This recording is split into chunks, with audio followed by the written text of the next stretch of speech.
First of all, it feels great to be back. And this is my 5th Volvo Ocean race, and we talk about a tough race to do. This has for sure been the toughest for everybody here on stage, the entire team. But really proud that everyone's been able to persevere and get through all the hard times to be back here with a fully functioning boat that now can be competitive in this race and then go on and that boat will go do the next round the world race. I think we've really made the best out of a difficult situation. I think first of all, when the incident happened, obviously we were not thinking about rejoining the race. Our first priority was to get the guys safely back home.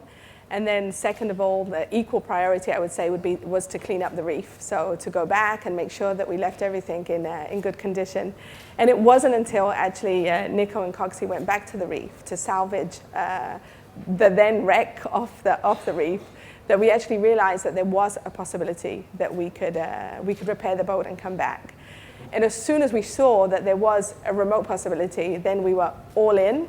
There actually didn't take any convincing of the commercial or the sailing team to accept this challenge. They were all in no matter what, and I think that the sailing team has done a great job on the boat, but I have to say my commercial team have done a great job in continuing at all the stopovers, bringing customers, continuing with the great story, and of course great support from the other teams, allowing us to get spots on their boat and having our customers out on the water and enjoying the Volvo Ocean race. It was a tough project. I mean, when just after the accident happened, I received a call from Knut asking if it was possible. And at the beginning, I thought it was unrealistic, but just overnight, we start working on a production schedule that was maybe a little bit theoretical, including shift, working Saturday, Sunday, Eastern, whatever. And so hiring people, building a new oven, leveling the mold was kind of a pre-race to prepare the setup. It was nice to have the commitment of all the parties here to do that. And then we found out after Christmas we were actually ready and with a schedule that was again theoretically saying it is possible. So then was a big run with a lot of up and down.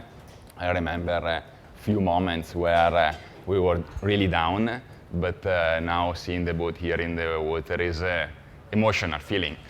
Yeah. I think comeback stories also depends on how close you're involved in them. I think this one for me, I've been very involved in it personally, and I think I'm 100% sure that I will never forget it in my whole life. And I think this race is so full of memories. I mean, I've been involved in 7 races now, either as managing it or racing it. And you can't remember everything. You sometimes have to see pictures to remember it. But I'm 100% sure I will never ever forget this comeback. When I called Marcello, I was quite frustrated, and I called a friend of mine who's an expert boat builder, but he wasn't involved in the boat building of the boats, and he said, absolutely forget it. Don't even try. And that's kind of the best thing you can tell me, because then I'm damn sure we're going to do it. And I think that's common for everyone who's involved on a sailing level in this race, is that they do it because it is very difficult and they're attracted by it. And then I called Marcello, and I said, Marcello, do you have staff? He said, no. Do you have space? No. Do you have time? No. Do you have a building? No. Can you do it? Yes. It was kind of, we almost laughed at each other. And I hang on, and I didn't know if it was a joke, or I should cry, or we agreed to speak the next morning. But you didn't tell, but they didn't have the building, so they had to create a new building because they didn't have any space. If we had known today what we knew about the challenge, this is kind of the things that you probably wouldn't have been able to create the plan in the beginning, that you can make it. So from the race manager point of view, we had to make sure this boat was 100% identical, not only to the previous boat, as it was before, but to every other boat out there. And you have to remember that all these other boats have gone through a massive process to where they are today, and there's been changes made to the whole fleet, and the accuracy, we're talking about millimeters on these boats, and it has to be that way. And because of that aspect, you would just add time. It will just make things take longer, because we couldn't just have the boatyard putting things in the boat as they wanted. They have to do the toilet exactly the same place as all the other toilets on the boats. And all the electronics with the exact same cables, with the exact same length, everything has to be exactly the same.